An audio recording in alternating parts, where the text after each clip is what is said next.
the change in that type of customer, um, owner of a company or a restaurant or a store and how they look at customers. And you know what? Our customers are always right, even when they're wrong. So it's something, yeah, it's something to consider is also how you're treated, how it's customer service, because they're talented traders. But the ethics of the whole team and the company are really, I think, what sets us apart from, a lot of talented traders out there. So you know that you're valued. The customer is always right. Who's going to become a new customer today?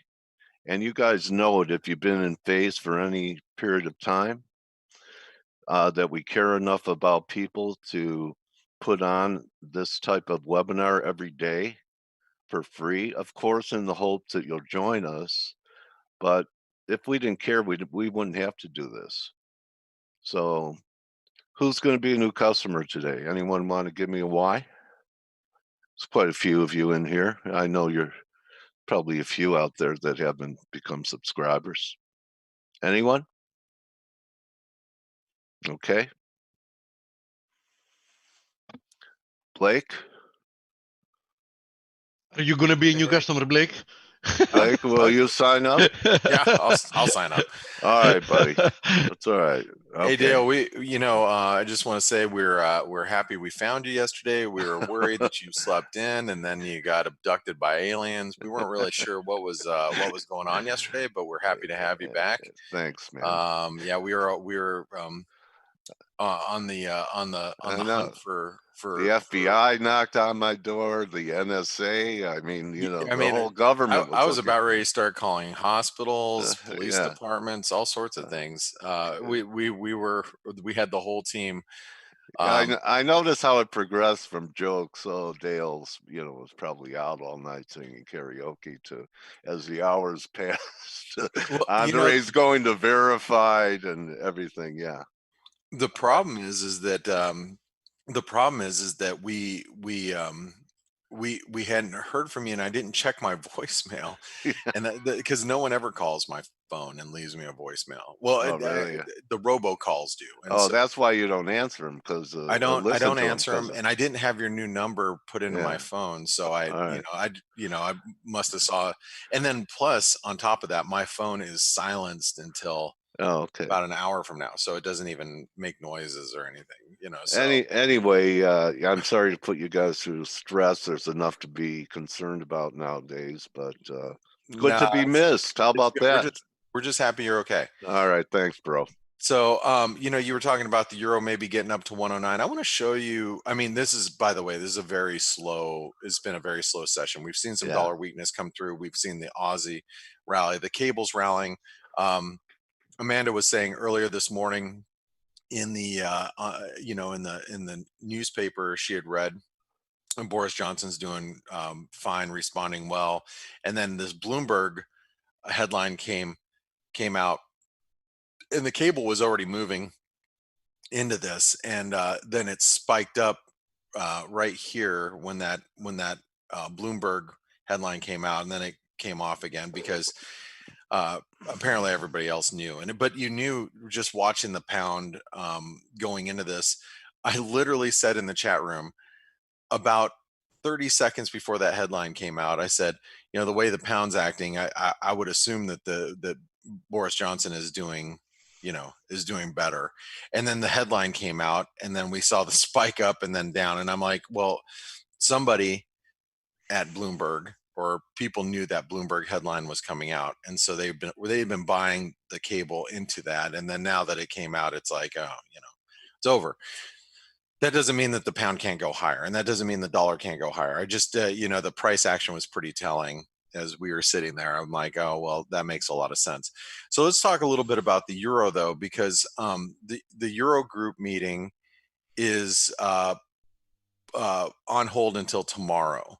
And they're talking about the Corona bonds, and I'm going to tell you, guys, if a Corona bond or a Euro bond type of situation happens, A lot of people think, well, that's just you're flooding the market with more euros, but that's actually going to be very supportive for the euro, in my opinion.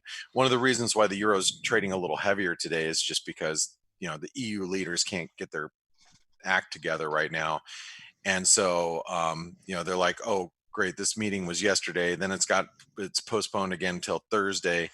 But that to me tells me that there's probably they've got something big in the works. So I would be real careful being short the euro. Now, um, I think our levels in the euro are defined, and this is how I'm looking at the euro right now. uh while we're above 108, you got to be real careful being on the short side, and while we're above or below, excuse me, 109.50, you got to be careful being long.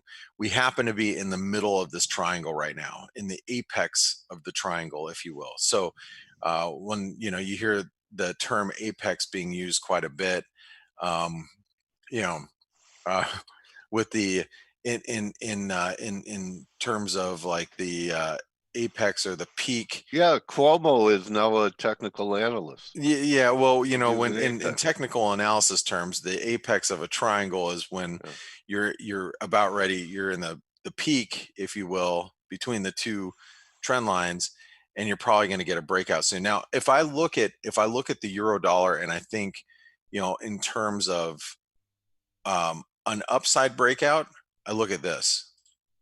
Okay. Yeah.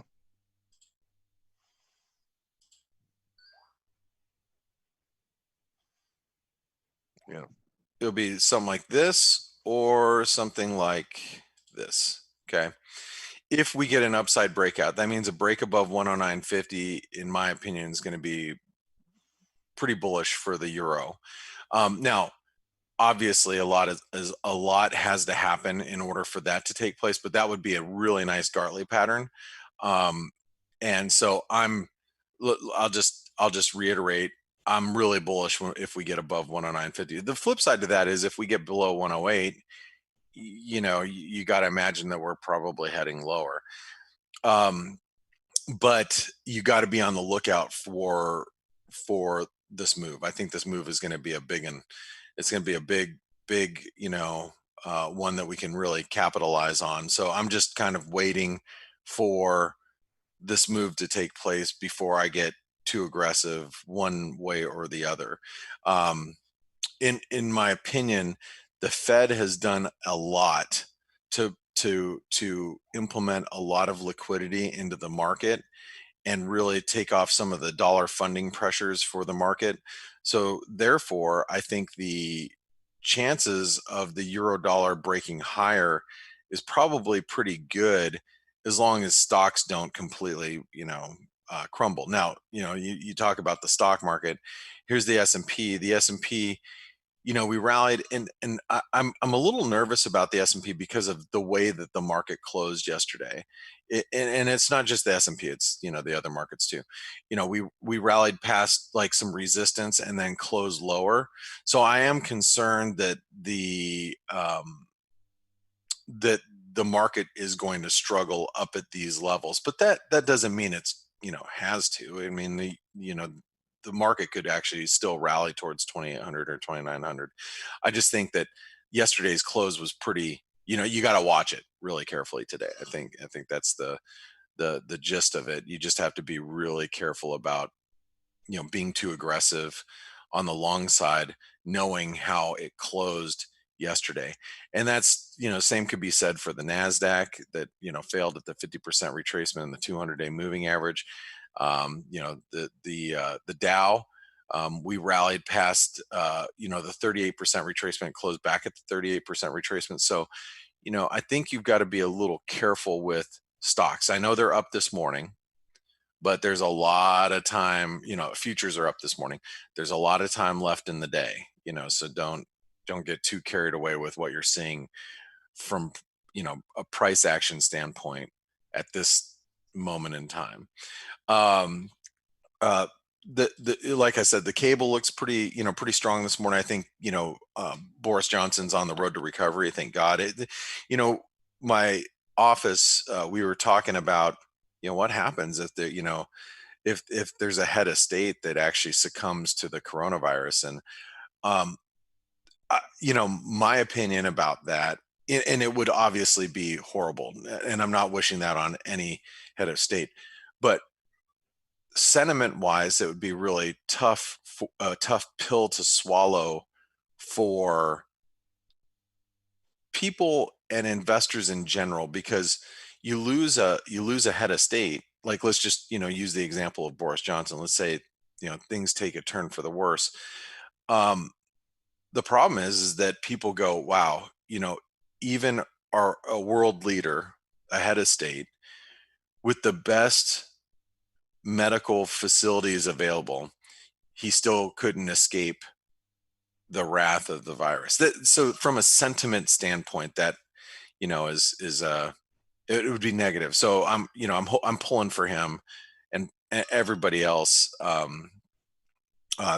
that's dealing with the coronavirus, obviously. But I mean, that's one of those things that you have to be careful with, because it would really dampen uh, uh, uh, sentiment. All right. So here's the Aussie. The Aussie is again really strong. We had a big. This, by the way, is a bull flag pattern. Just so you can see, we came out of this. We came out of this wedge, and now it's like a bullish pennant, and we can extend a lot higher if we break out. So you have to be a little careful with the Aussie, because right around the 62 cent level is going to be this is the 618 retracement, by the way. So you can see right here, the 618 retracement comes in at 62 and change, 62.20, which we haven't been up there, but it's a level that even if we break 62 cents, you have to know that it's right there. So a break above 62, 62.20, 62.30 would be really quite bullish for the Aussie. And just keep that in mind. Uh, Boris Schlossberg, which you've had on multiple occasions on the Face webinar as a guest, and I talk to Boris from time to time. We chat, and even talk on the phone, and um, he's a great guy. He was saying the best trade of 2020 is going to be long commodities, short the stock market. I saw him say that like yesterday or the day before or something, and you know I can't really disagree with his thinking. And when commodities and inflationary pressures start to mount, the commodity currencies might do well, but how you trade that regarding currencies, I'm not so sure, because if risk appetite continues to improve, or excuse me, I'm sorry, dampen, do I really want to be long the Aussie dollar? I don't know. Maybe being long some commodities, like orange juice futures. I don't know, but anyway, I think the Aussie is still very sensitive to risk on, risk off, and I think because the stock market is stronger this morning, the Aussie is doing a little bit better. Kiwi also is doing a little bit better, but not as good as the Aussie. The Aussie, and by the way, the Aussie New Zealand, if you haven't seen it, it's right here. We are challenging some resistance. So you can see the outperformance of the Aussie is really shining through at this moment in time. Uh, Now, speaking of commodity currencies, look at the loonie. The loonie, this is one that's kind of done better than the Aussie. And I think one of the reasons, obviously, is because of crude oil. Crude oil is so ungodly weak. I mean, we were at 25.20 this morning. We dropped all the way back to $24. Crude oil looks like crap. And so as it trades heavy, the dollar Canadian, or the Canadian currency, is going to be a little bit weaker. So that's the opposing force right now, where you see the Aussie looking better, the Canadian not so much. And I think if crude oil continues to stay weak, then it's hard for me to think that the dollar Canadian, or the Canadian dollar, is going to be too strong. So therefore, maybe one of the trades that you might want to start thinking about is the Aussie Canadian, which I think this is one of those pairs that has been beaten down with the ugly stick big time. And if we get a rally above like this 88 cent level, I mean, that would be pretty, in my opinion, it'd be pretty bullish, the Aussie dollar, or the Aussie Canadian, excuse me.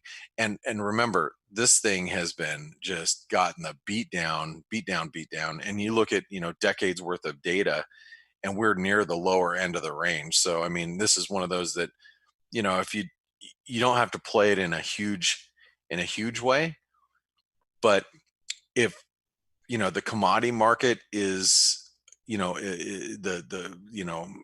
maybe a little bit of improvement in risk appetite, but everybody thinks that demand destruction in crude oil is kind of here to stay. The Aussie Canadian might be the way to go. And I'm not long. It's just something that I'm keeping an eye on as of right now. And obviously, there's more stuff that I could talk about, but those are the main key points I wanted to discuss, especially on a slow day. Um, and I'm gonna pass it over to my colleague Steven Stelios. How you guys doing this morning? Good morning. Morning. Good morning. Kind of a slow session today. Yeah, surprisingly, actually. But Yeah, it's very very slow. Not a lot going on. I'm a little, you know, not super excited about much of anything at this point. Just trying to, you know, You just see, trying to keep my hands off. Really, is what I'm trying to do. You Yeah. know what I you mean? see the wonder of human nature. The human brain is built to assess things comparatively. A month and a half ago, a session like today would look like a rather live session, right? Right, But right. after a month and a half of what we've had, it now looks so peaceful and quiet just because we recently had a lot of volatility. Yes, Dr. Steve. Yes, indeed. How true is that? Anyway, well, guys, I hope things liven up, but we might actually have to wait till tomorrow. Obviously, everybody's going to be watching the weekly unemployment claims. I do believe this Eurogroup meeting is going to be really important for the euro. I think if they do introduce these Corona bonds, they're calling them, or euro bonds, I think that's actually going to be a big swoon for the euro. I think a lot of people are believing that oh, you're flooding the market with euros. It's going to be bearish here, but I actually believe the take up would be big, and I think it's going to be a big boon to supporting the European economy through this crisis. And I think that's why the Euro group meetings have been dragged on so long, is because they are planning something pretty big and just trying to get their heads wrapped around it. In all actuality, the problem with agreeing in a Eurogroup is the fact that you have a lot of countries, in essence, trying to persuade a few countries to guarantee their spending, and that's not an easy thing to agree on, right? Yeah. Because let's be honest, who's going to guarantee for those? I mean, the headline is going to be like everybody guarantees for those bonds, but in essence, who's everybody? Is it Greece? No. Is it Italy? No. Is it Portugal? No. Is it Spain? No. Is it France? Not even. So in essence, it's like persuading Germany, And Netherlands, and a couple more to guarantee for everybody else's debt. It's not going to fly that easily. Right. And there's probably a lot of screaming and yelling going on, but I do really like this setup. If we do, I don't know if you guys were here when I said it. If we do get an upside breakout in the euro, this is a perfect setup for a Gartley. I mean, that's a this is a very this would be a book a by the book Gartley pattern.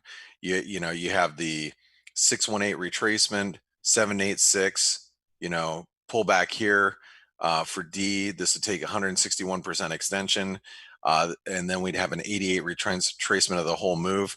You could have really a massive rally here, and then a massive reversal up here that I think you could play, a couple different ways. So this is what I'm hoping for this to happen. And, and I'm not long the euro right now, euro dollar. I'm just saying, I hope this happens because I think it'll set up great opportunities for this month. But, we'll see. I'm hopeful. I try to envision a lot of things, but that doesn't mean that they're going to happen. You know what I mean? Yeah. All right, guys. Well, okay. I'll pass it over to you, Dale. Welcome back. We've docked your pay 10 times, so just so you know that.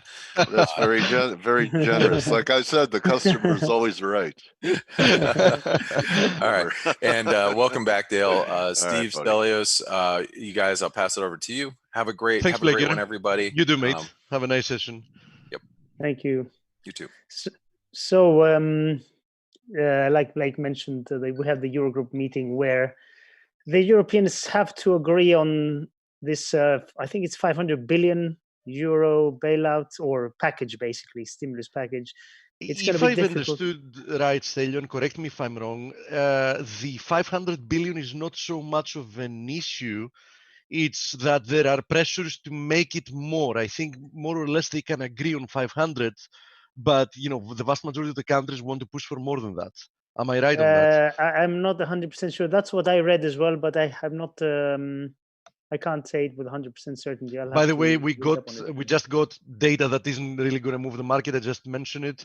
Canadian building permits at minus 7.3% versus minus 4.5 expected, and a revision lower for the previous number to 3.3 from 4% positive. Yeah, I don't think anybody cares at this point. Yeah, nobody cares. Just mentioning it just came out. Yes, sure. So let's see what the Europeans manage to agree on. If they do, I read on the internet, and I speak to friends here in Greece. They say, look, why can't they agree to save the situation? It's not as simple as that. It's not like okay, here's you can have €1 trillion or whatever it is, and you can fix things. It's much more complex than that. And given that it's not one country like the US, they put together a multi-trillion-dollar package. They're going to get at it. This is 27 countries, so it's a very different situation. But anyway, let's see what happens today on that. I think the main focal point at the moment will remain equities, because they pulled back from the highs yesterday, but they seem a little bit strong today. The whole point at the moment, in my opinion, is people are trying to see the light at the end of the tunnel when it comes to the virus and how this is going to evolve. We've seen leveling off in cases, or even dropping in some countries. Although today, we had for yesterday's numbers, actually we had some bad numbers, where Spain and the UK.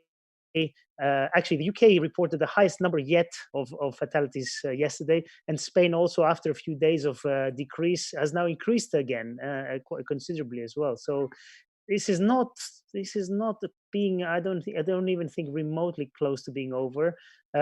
When the whole situation gets contained in terms of the new cases and more deaths, obviously this will come in the next few weeks probably.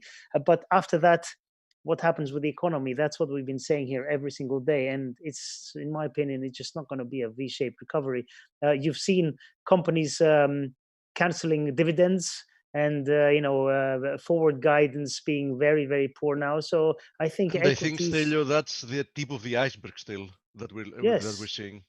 I unfortunately, I agree. I hope I'm wrong, but unfortunately I agree. So I think this rally that we saw was a typical bear market rally. We're squeezing a little bit again today, but I'm praying that we see something like 2850 in the S&Ps. I think that's going to be an amazing level to short. I think Janet Yellen endorsed not paying dividends yesterday. That was part of it. No buybacks, no dividends, and a lot of bankers aren't going along with it, because that would definitely create even more of a confidence crisis if the banks, um, declared no dividends all of a sudden.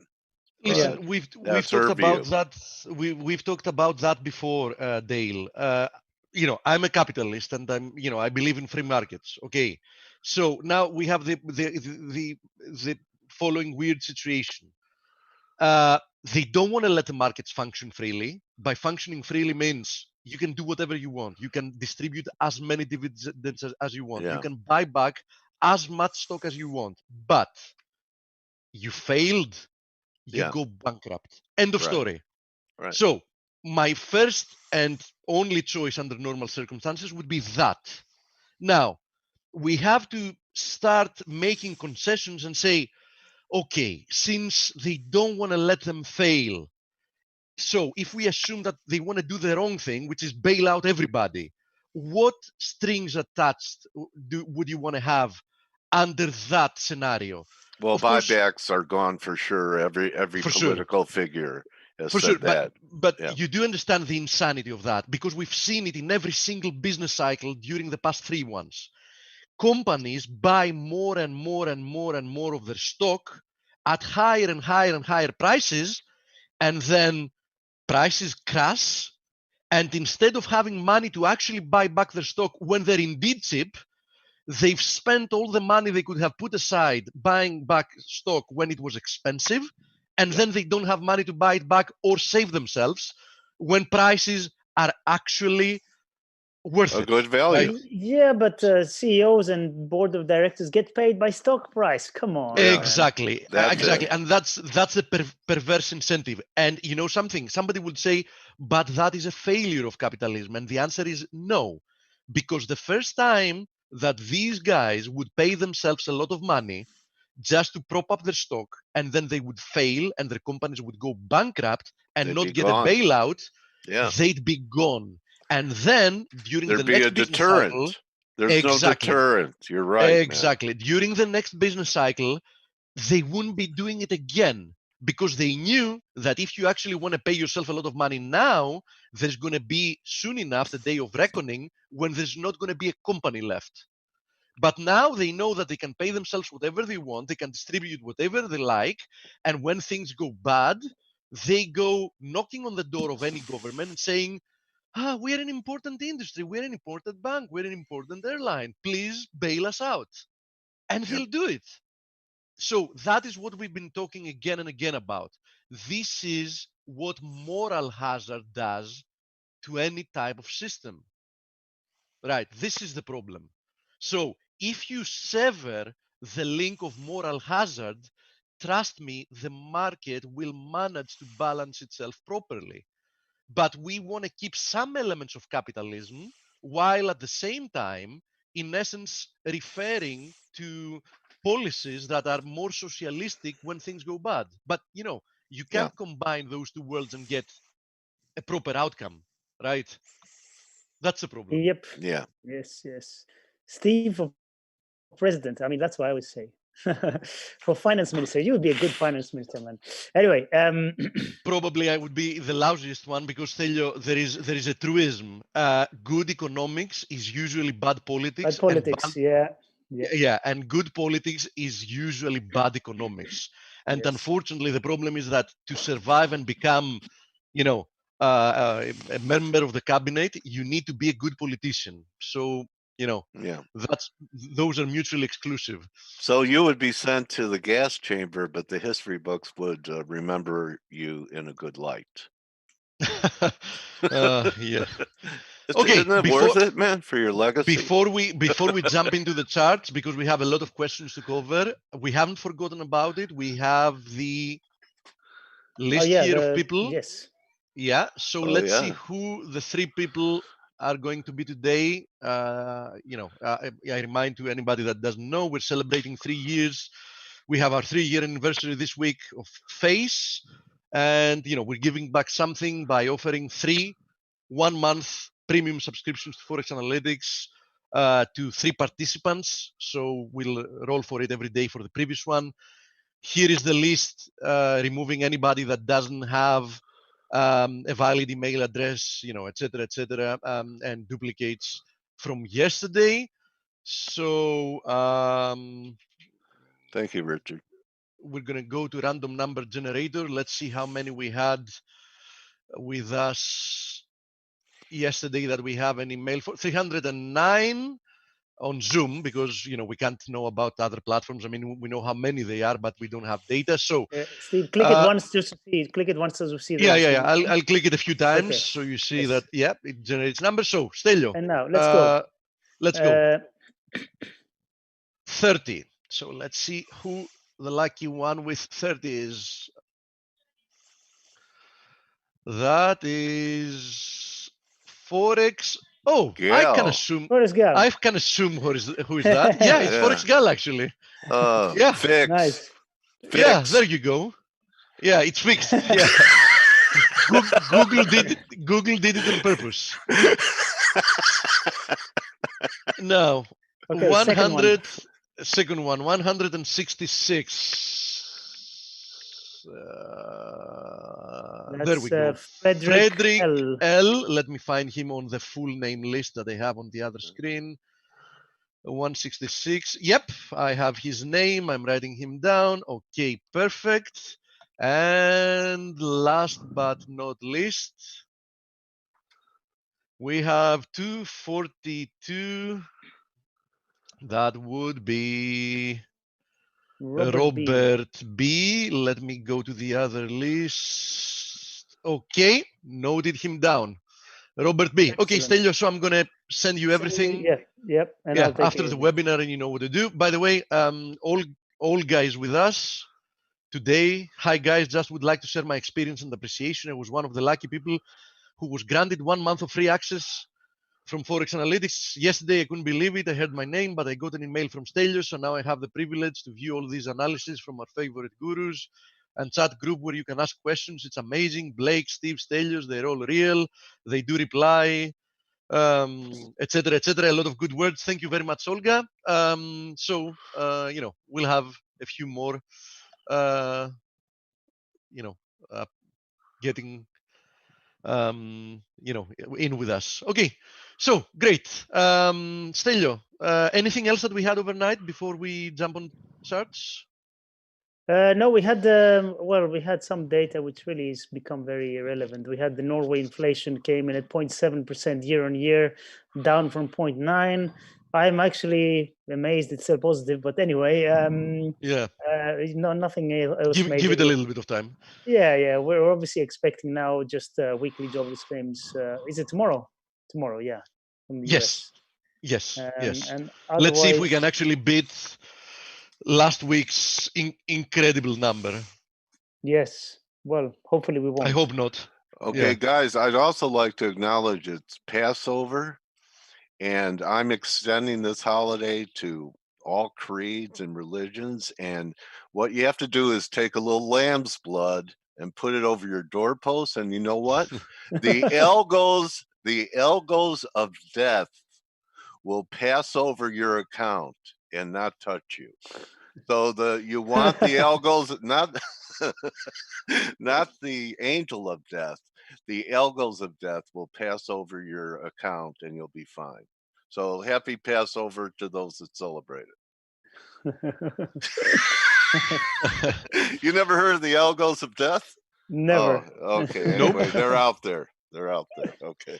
Richard says a new Eurovirus bond first step for a true EU federation. Though it will drain Germany and Holland's finances, let's hope it doesn't become a neoliberal Soviet Union over time. That's why I think it's going to be very hard for them to agree. Dillian says, and I agree with him, and I've indicated in some time that my fear is that Italy is a problem, the main problem. I mean, at the moment, he says here in Italy, there are more and more people supporting an exit from the EU as they don't see the benefit of staying in. Dillian, my first answer is that they're going to find out the benefit once they do exit. And the main benefit actually is that they will realize that in order no for them underwrite their debt.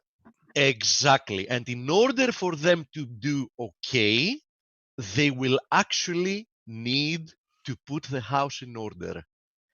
And the adjustment, I'm telling you from first-hand experience as a Greek, is Yeah. going to be brutal. Yeah. There is no other way word to Yeah, use for you it. went through it. You went through Yeah, it. the experience of readjustment is going to be brutal. So the same people, I can guarantee you that, the same people that are hoping for an exit, they're going to be the first ones that are going to be yelling for what happens next. Listen, I am not judging and I'm not saying that exiting is going to be a bad thing in, over the long run. I'm telling you that those that advocate for it have really no understanding and no idea the pain involved for a period of time. They really have no idea. You know, I interviewed Richard at Able Trading, and he's from the UK, and I asked him that question, and with the Corona, with the crisis now, and I said, "Are people? Is it more difficult post Brexit with this situation?" He said, "Absolutely. People are learning, what that decision really costs right now, leaving the Um, eurozone in the yeah, UK." indeed. Maybe that was just his opinion. Maybe there are no repercussions, but there are experiments out there There are that have always happened. repercussions, but it's one thing looking at the long term, what's going to happen. Another thing, short to medium term. Steve, have you exited your S&P long? Answer: no, I haven't exited my S&P long. Yesterday's candlestick is a warning, right? I mean, at some point we were, very high on the day and we closed slightly negative. So far we do see here a shooting star, but is that enough? No. Why? Because we did hold these consolidations highs. You can see it here clearly. Okay. So if I did see or if I do see continuation today, let's say that we reverse lower once again, and we close, lower on the day, I will very seriously consider to take profits on the other half of my long position and perhaps even a reverse. But so far, I judge yesterday to be a warning and not more or no less than that. So I'm still, closely monitoring, but I'm not going to be intimidated to close out my position because of one negative day. I still think that there is a decent chance we can move higher before we reverse lower and head quite a lot lower, in my opinion. Okay. I would have told you if I had, anyhow. Economies are too indebted to go back to business as usual without widespread debt forgiveness or new currency system. I totally agree with you, Richard, and I believe that both of those things are going to happen. If not now, in what follows from this cycle that's going to begin through this last stage, because I believe this is the last stage of fiscal irresponsibility, monetary madness, and whatever else that entails. I think that's going to be the end game, what you're describing. There will have to be debt forgiveness. There will have to be a more stable monetary system that's not going to be completely fiat.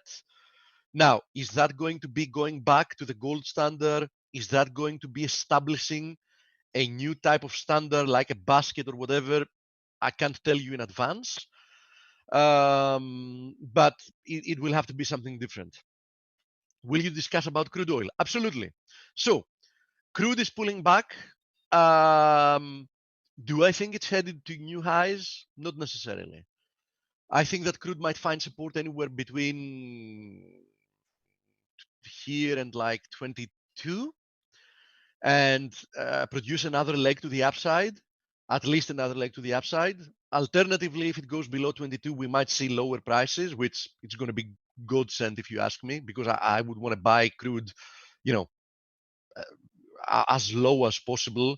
19 was already a very nice level. Can we see 16, 17, 15? I hope so, because there's going to be one way from there, at least in the medium to long term, there's going to be one way from there. And as Stelios has said very correctly, probably the best way to play that so you don't have to pay for it is going through buying some of the big names, some of the big stocks, Total, Shell, BP, if we do see lower prices in crude. But so far, don't get trapped to believing that, okay, we failed from that support resistance area near 30, and that means that we're necessarily headed to new highs. I can easily envision another leg higher towards like 32 to 35, and perhaps failing from there. So, you need to be a little bit careful here. Natural gas, on the other hand, which we had a discussion about it yesterday, is obviously pulling back because crude is, but keep in mind that it has already broken through this double bottom here. It has broken through this descending channel. So in the same manner, as long as we remain above this channel, I wouldn't be surprised to see another leg higher towards 205. We have the 38.2 there, horizontal support resistance area as well. So don't write off crude and natural gas yet, thinking that they're necessarily on their way to new lows, because that's not necessarily the case. Okay, now euro pound, what we said yesterday applies. I mean, having to do with our dollar thesis since yesterday, nothing has really changed. I mean, euro hasn't really done anything. I mean, it had a spike lower, but we're unchanged on the day. Pound, more or less the same thing. The Aussie and the Kiwi are testing previous highs, so perhaps this was a corrective pullback here, and we need to see one more leg to the upside before we see lower prices. So that's a likely outcome, a likely scenario here. Having to do with the metals that people are asking for, gold, maintains its footing, near the multi-year highs, and there's nothing really bearish here to talk about.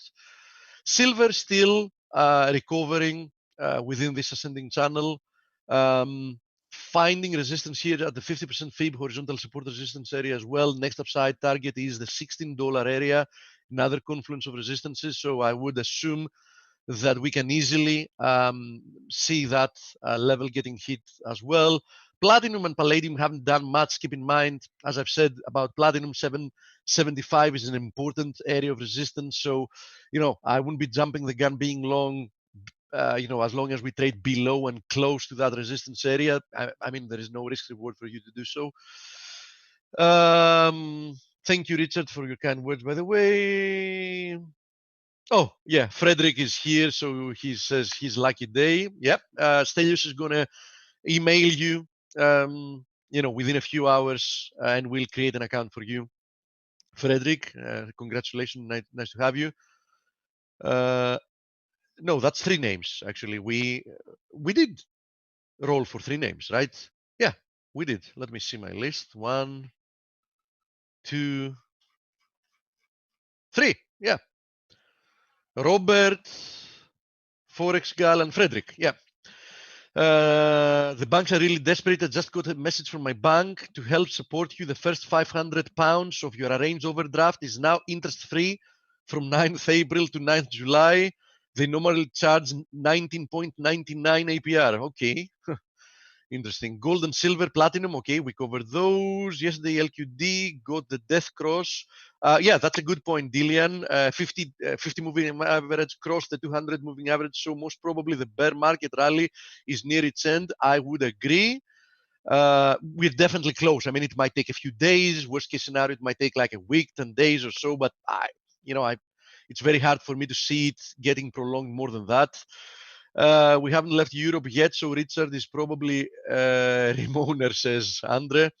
Will you discuss about crude? We did that. Silver, gold, copper. Yes, copper. Let's have a look at copper, Euro, Aussie, Euro, CAD. We have questions about those. Coach, do we have an interview, by the way, today? Here is copper. I think, we can still safely say that this is, a corrective recovery. So far, this is perfectly channeled. As you can see here, we already had some nice RSI divergence pointing to that. There you go.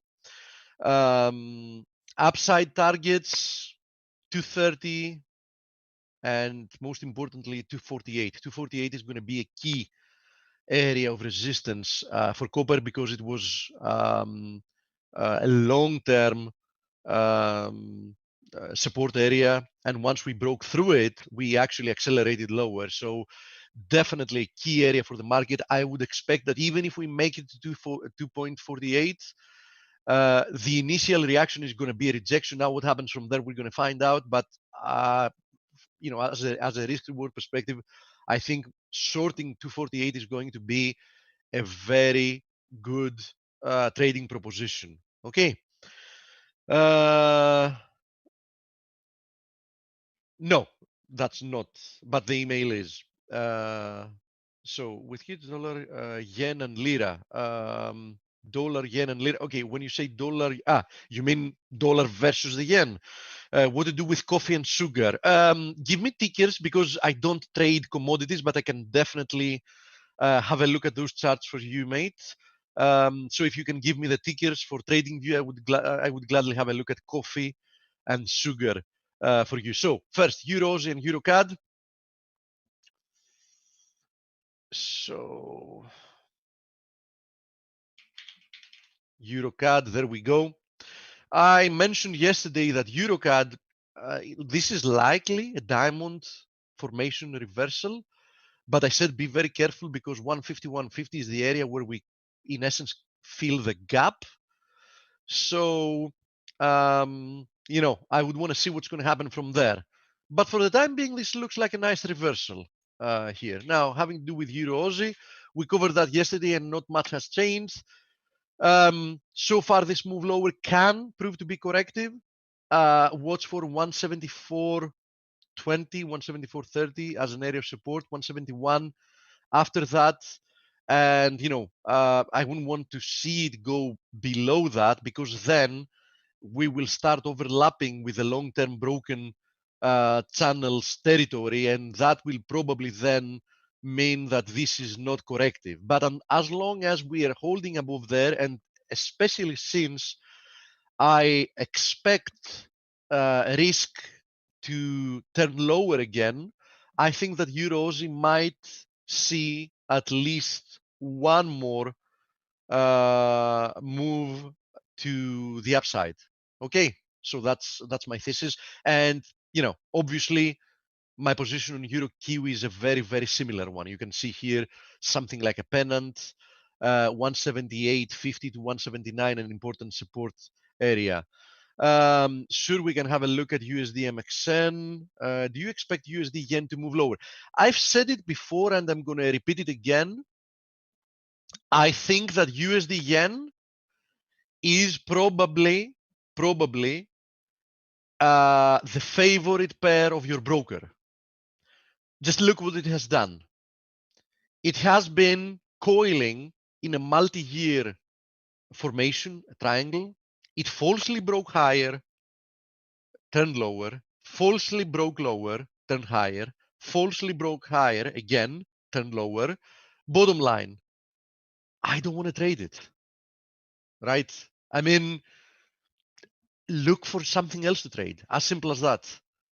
I think it's, even if you're like one of the best traders out there, unless you're a very short-term scalper, in which case totally different rules apply, because in what seems like a non-existent trend, you can still make money by taking advantage of very short-term trends, like trends you see on a 5-minute chart, on a 15-minute chart, etc. Really look elsewhere. I mean, that's my advice to you. Look elsewhere.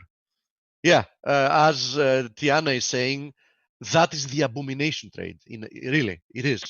So, we're very lucky. I mean, if you're an FX trader, I consider myself mostly an FX trader, right? You're very lucky. We have so many pairs we can trade.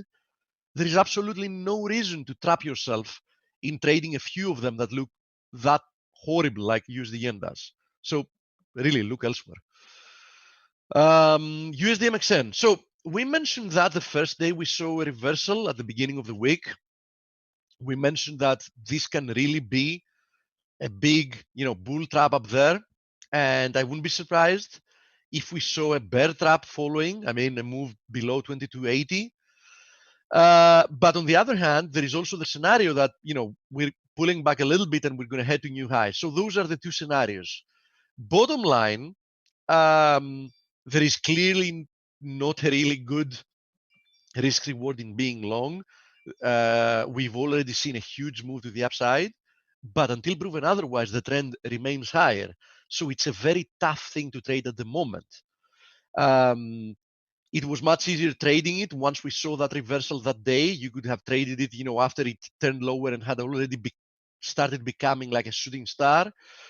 Now, where we currently are, risk reward would probably still favor short positions, but conviction would be rather low because this might evolve to be a triangle. It might evolve to be an irregular correction, meaning a lower low than that one and then higher. It might prove to be just a pullback before seeing higher prices.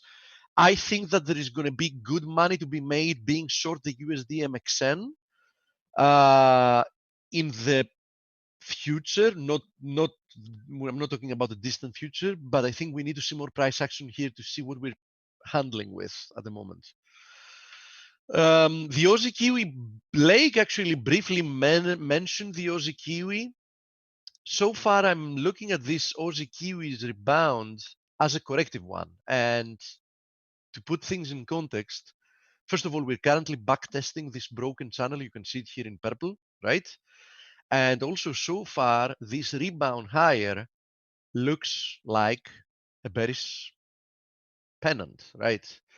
So I think the risk reward definitely favors short positions here. Would I be trading it? Not really. If you really want to trade this, it's one of the very few times I'm going to say that you have to do it with quite a high leverage because it's moving so slowly that if you actually want to be able to capture something within, a period of days, you probably should, employ more leverage than you usually do for a position. But I think there are better opportunities out there. Anyhow, risk reward definitely favors short positions from here. Okay, for all the reasons I mentioned here, and you can see on the chart.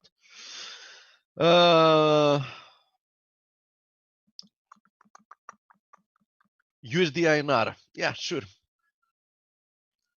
Coach, by the way, let me know if we have somebody here waiting to be interviewed. Yes, our guest is here, so whenever. Okay, perfect. So I'm going to wrap it up with this, and tomorrow we can have a look at at some commodities like what our friend asked, like coffee and sugar, etc.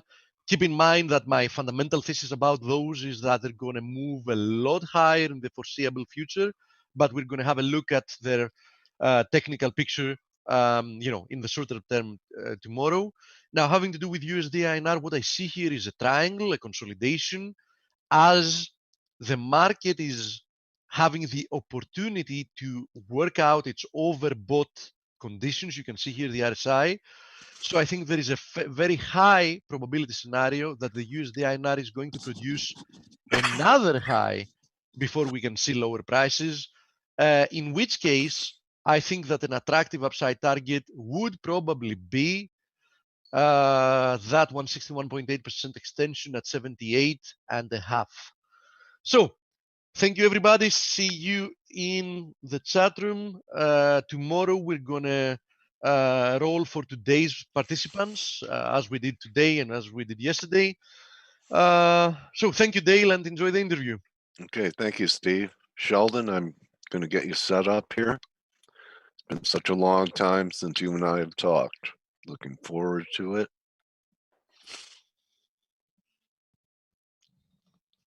There you are.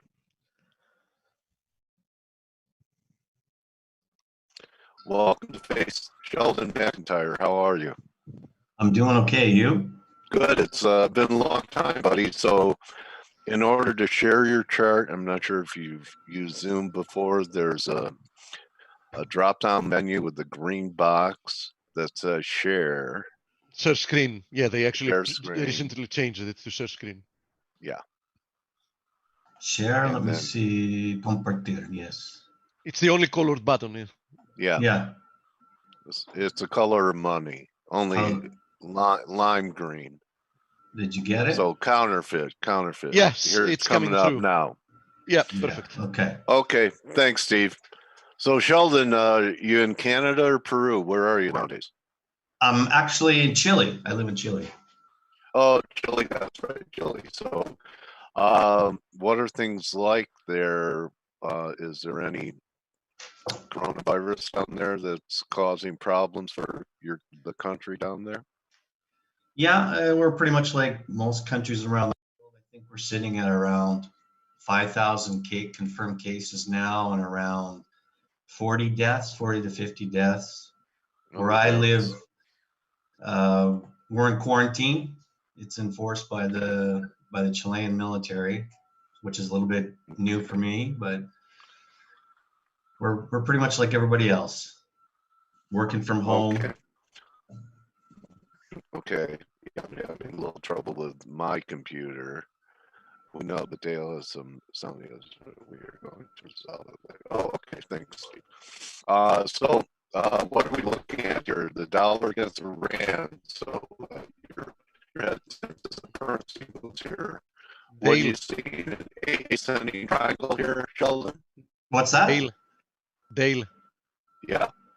Why I'm don't having you a little type in? trouble hearing you, Dale. Yeah. There is a problem with Dale's computer today. Actually, it's not his connection. He has a problem with his computer. Dale, I know it's weird, but why don't you type in the questions and I'm going to ask them until we fix your computer later today. Why don't you just why don't you ask them, Steve?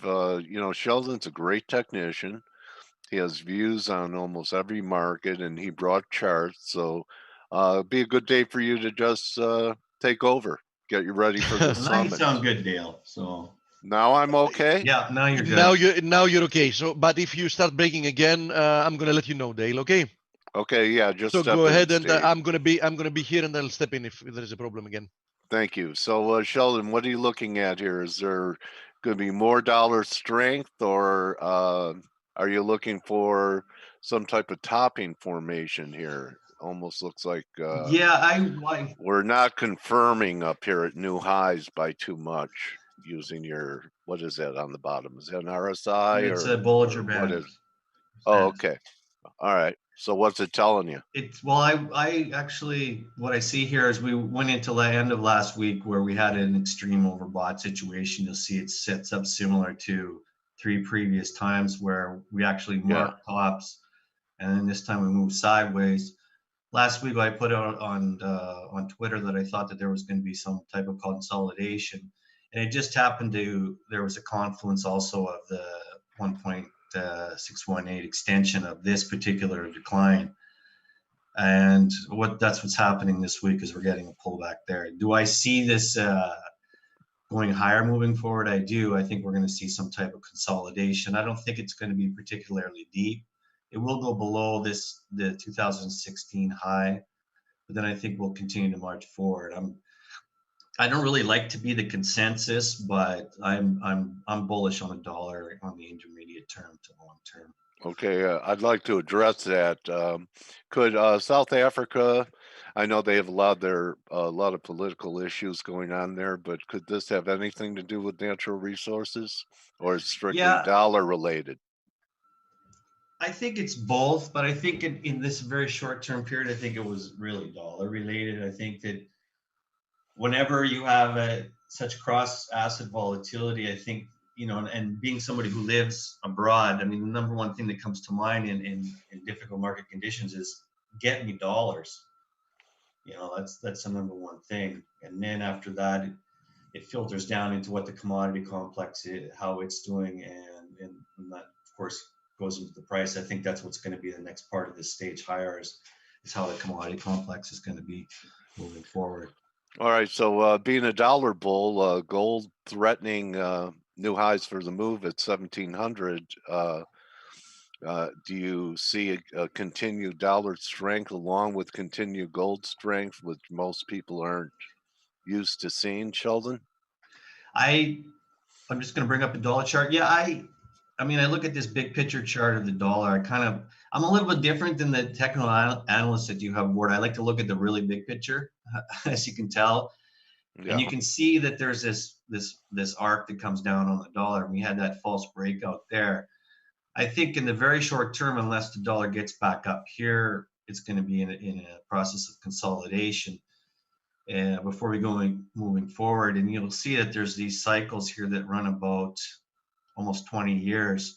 It works in the favor of this actually continuing. And a lot of people talk about the dollar and how strong it was and been. But let's not forget what it's been doing since 2011. I mean, effectively, it has been in an uptrend. So, and it is Okay. above the 200-month moving average, which is right there.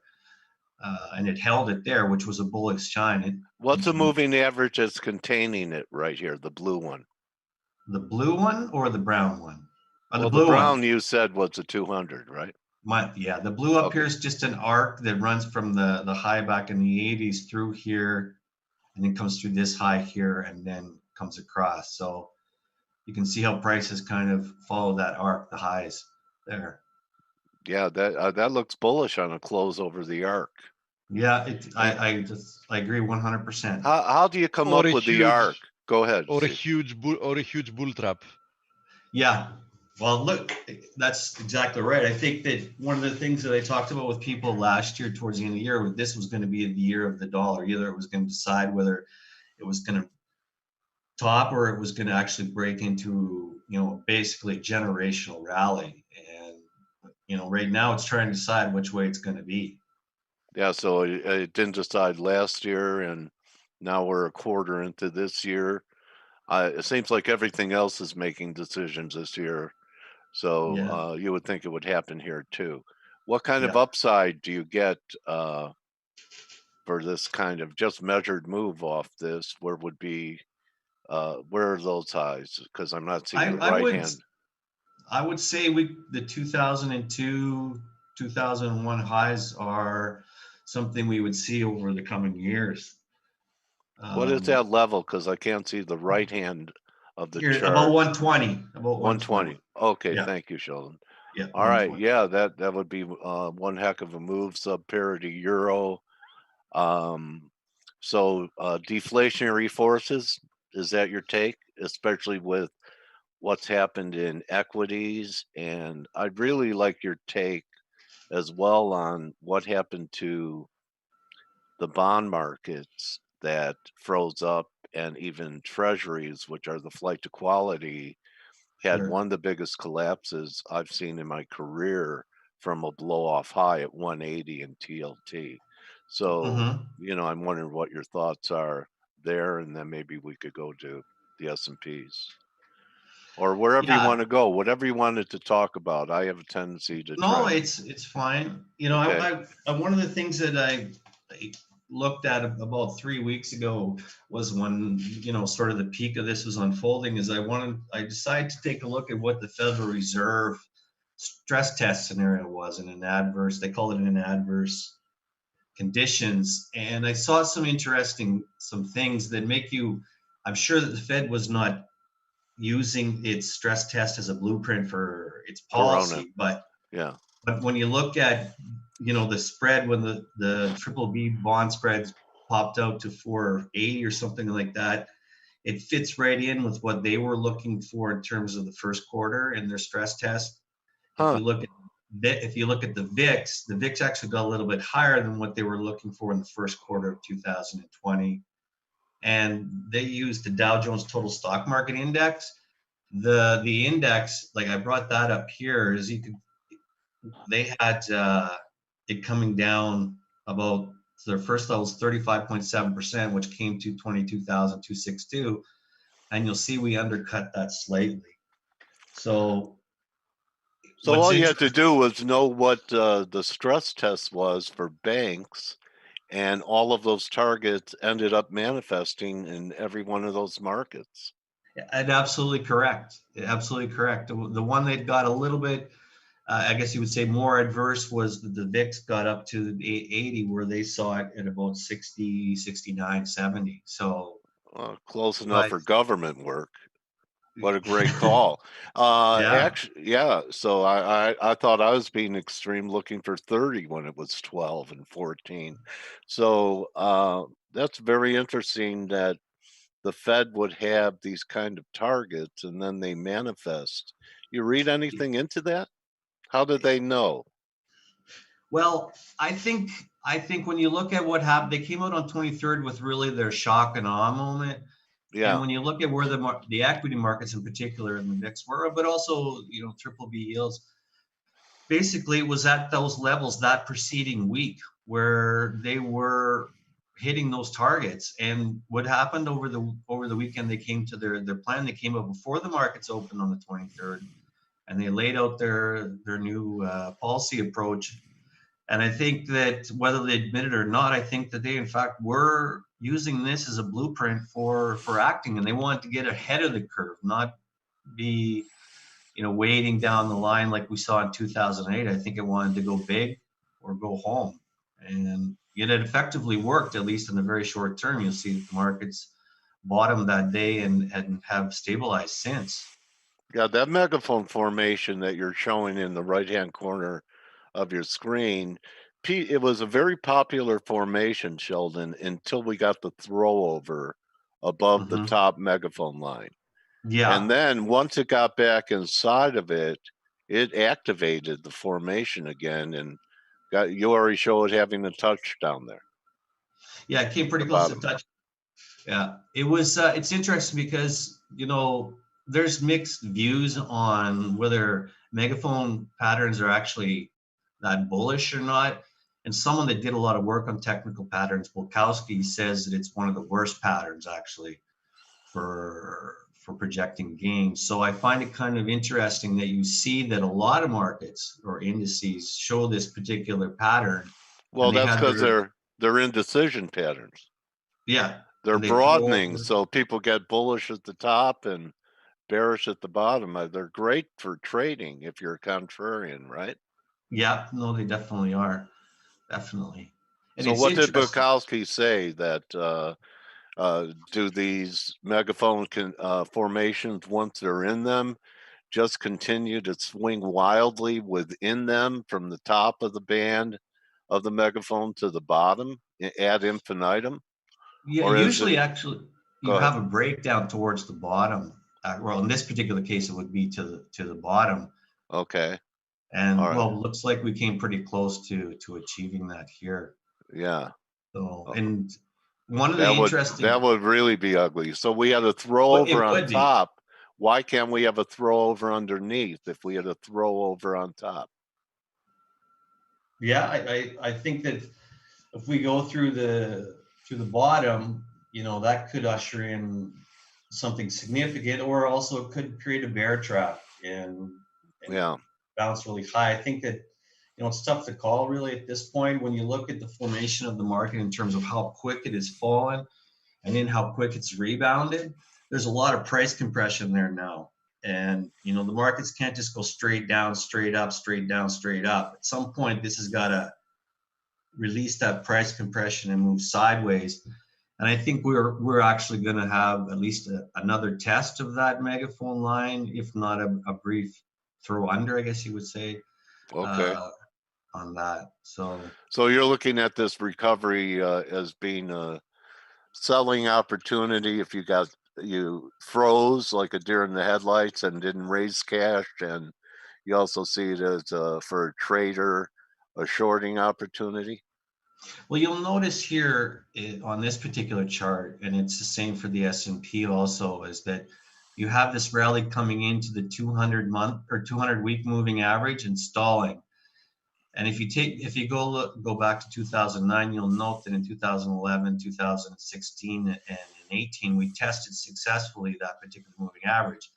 We basically melted right through it this time.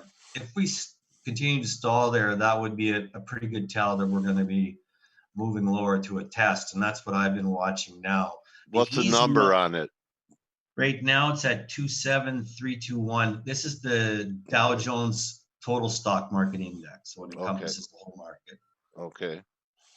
You have an average like that on the SPX? Yeah, I can. We'll take a look at it. I'm just curious where that would be coming in. I'm just, picking your brain so I could use it for my own trading, Sheldon. Okay. You don't mind, do you? Well, we'll discuss value after the call. No, here we have two on the S&P. We have 2648. We closed a little bit above it yesterday after we broke out. We filled that gap there. So I suspect that we're going to probably dance along there for a while, and it could be where we do it for a while and we release some of that price compression, because you don't see situations where price drops this quickly and then rebound. Are you there? Because I can tell my volumes. Can you hear me clearly still, Sheldon? Little, No. no, I'm having trouble now. No, Dale, you're breaking up. Yeah. Why don't you take over? Okay, Okay. try again because I think. Okay, because I shut down some things I was using and it was better for a while. Now it's okay. So it comes in and out here. So Sheldon, in light of my technical issues, why don't you just go ahead and show us what else you wanted to show us? Okay, and then I'll take over, I'll coach. follow Don't worry you. about it. Sheldon, I'm- what about commodities like metals or whatever? Are you following any of those? Yes, I muting am. I mean, myself. the principal ones. I'm, palladium or the agriculture commodities. I really don't follow, but gold, silver. I can bring up a gold chart here, a monthly Do chart. you have any strong viewpoints for any of them? I mean, I think the gold, particularly gold, sits in a similar situation as the S&P, where we have this very sharp decline and a very sharp rebound. We did see try to move out yesterday. I think this moves sideways to down to release the price compression. I'm actually more bullish on silver than I am gold in the short term. yeah, especially given the fact that the gold-silver ratio a few weeks ago hit an unprecedented, historical high. We Yeah, almost when made I it. look at it here, the gold silver ratio, and I look at the deviation from the mean in terms of the 200 week, you'll notice here I've marked points where we got similar just recently, and we've seen rallies or at least consolidation, rally in silver. So I think that at least in the short term, we're going to see continued strength in the silver versus gold. Yeah, and especially we know that historically, when all the metal complex starts rallying, then usually silver overperforms gold. So if we get a broad metal rally, silver should be signing a little bit more at least. Yeah, I agree. I think one of the things we have to watch for in silver, and why I say short term, is that it's currently trading below the 200 week simple moving average, which is at about 1664 here. And if you go and look at the monthly chart, you'll see that it is sitting, the 200 month moving average comes in at 1731. So that's where you're looking for resistance to come and play. You can see here silver was trying to find support along the 200 month there before you had that final breakdown there and washout of the week holder. So those are the levels I'm looking for a test and for resistance to manifest itself. You mentioned, by the way, palladium. Palladium has been trading for quite some time as a proxy to risk. So in essence, it has been trading in tandem with equity indices, etc. And in my opinion, it has already suffered like a blow off top. Yeah, no, I don't really follow palladium a lot, but I mean, that for me is a classic blow off top. I mean, yeah, I'm with you. Like I was actually cornered the market or something. I was actually short palladium. I made quite a nice trade there, and I do think that as long as we stay below 2,500, we can see a lot more weakness in this market. Yeah, if you traded a lot, I think there's going to be a lot of intraday swings that you're going to be able to play there, for sure. What about crude? Do you follow crude? Yeah, I do follow crude. Well, crude, that was something that really at the end of the month. Oops, I missed it past here. Where are we going here? Is that we closed March with the largest quarterly decline since 1980, and for me it was really a no-brainer that when you come across here and you see there's a lot of price congestion also along $20. For me, it was a no-brainer that you were to get long a small position at least at the end of the quarter, and that any downside was going to be limited. You'll notice there other large quarters, there was a little bit of downside afterwards and also there. So it was a high probability trade situation. It was one that I took. I didn't take a big position, but it is one that I did take. Since you like to take the long view on the market, what do you think happens from here in the case of crude? In the case of crude, I think it's a very similar situation to a lot of these markets because we had this such a huge amount of cross-asset volatility where we had these huge drops or huge rises. It's an issue of moving sideways now, with large daily swings and releasing the price compression. I think there's a lot of room for, tactical trading, or if not daily trading. But in terms of like looking out intermediate term, I'm not a buyer at this point. Do you think it can actually produce a lower low from the 19 spike we saw? I mean, do you think we can very briefly trade towards like 17 is a long-term level of interest as well, or 15 or whatever? I see this area here. This looks like about Yeah. 17-ish. It is. That's a 17. Yes. Yeah. I think there could be some residual selling pressure left in this, but I think it's pretty limited. I think it's limited. And I think you're going to see some announcements, at least in the next few weeks, that are going to be supportive of oil. I wouldn't, Yeah. it's not something that I would. Cutting off supply to support Exactly. the price. Exactly. Yeah. Exactly. But you'll notice here, I mean, why I look at long-term charts, you can see here where the 200-month moving average was here, and you had it there, and it just got above, and then there you have a fail underneath. And then you basically have this head and shoulders pattern and a breakdown there. So it wasn't like this should have been a big surprise for people. I think maybe the speed in which it took place was, but the decline shouldn't have been. Indeed, indeed. And in any case, if the dollar fails from here, as you said, it's in a pivot area in essence.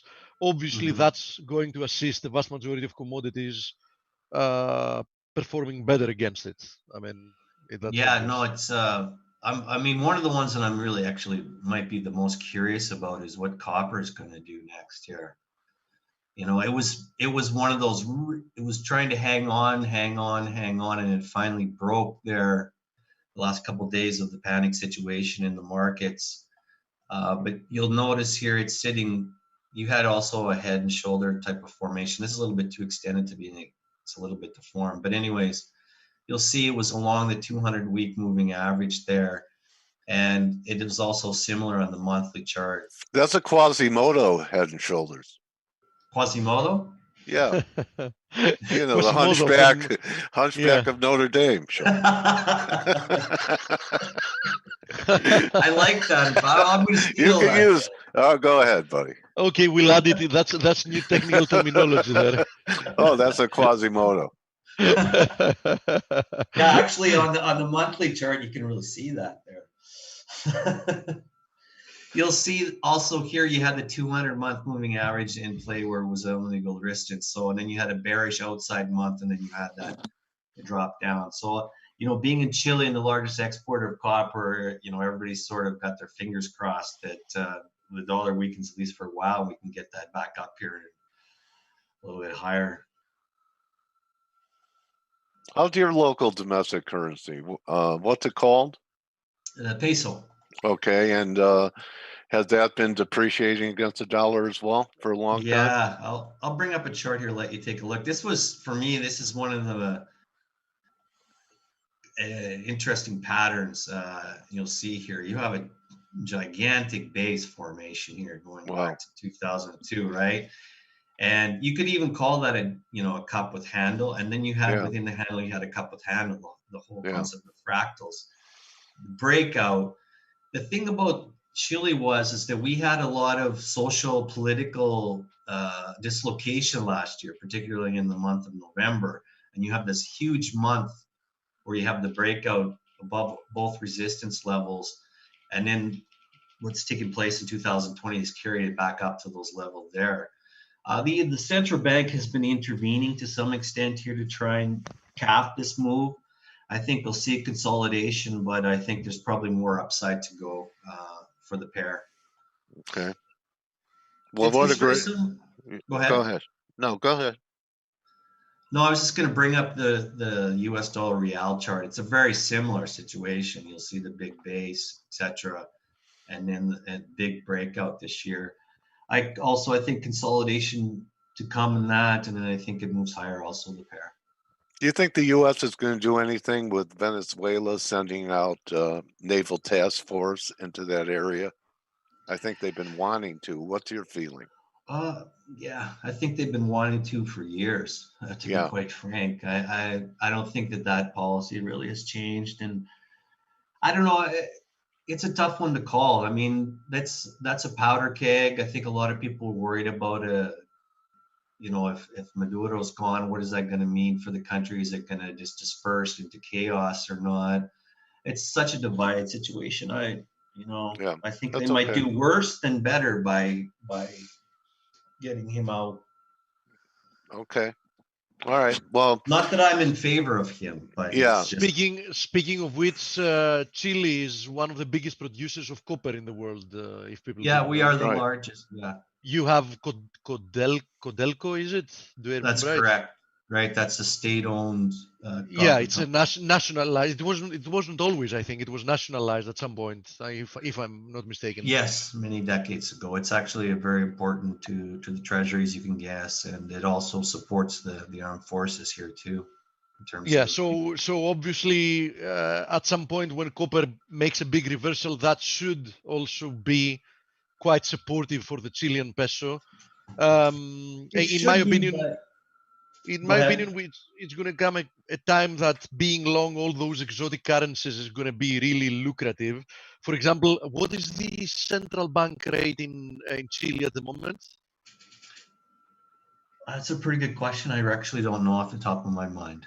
Anyhow, if I remember right, there is a nice carry trade in being long the Chilean peso. So at some point, when all these currencies are, posting nice reversals, I think it's going to be a good opportunity being long some of them, including the Chilean peso. Yes, I agree. I am long the peso against this. But there's one thing about Chile that's a little bit different, is because we had the political and the economic unrest last November, and it was so severe that it prompted a plebiscite on the constitution. And that was actually supposed to come this month, but it was postponed because of the virus till later this year. And I think that's going to be a dark cloud over the currency for a good part of this year still. Okay. So, well, I'm not going to let years pass before you and I talk together. Some great macro views. Again, Sheldon, your demeanor is like, calm and some real nice looks. I missed the part with silver. Was that a false breakdown and you're constructive on silver? He's more Or constructive on silver, he said, than gold and the rest of the metals. okay, yeah, well, the action's saying that. So I want to thank you for coming here, and may you and your loved ones remain untouched. And really nice to talk to you again, Sheldon. Yeah, thanks for having me, Dale, and congratulations on the anniversary. And Oh, also the thank you. same to you and your family. You guys, take care. Okay, Thank you. Sheldon. You do. All All right, right. so that's a wrap.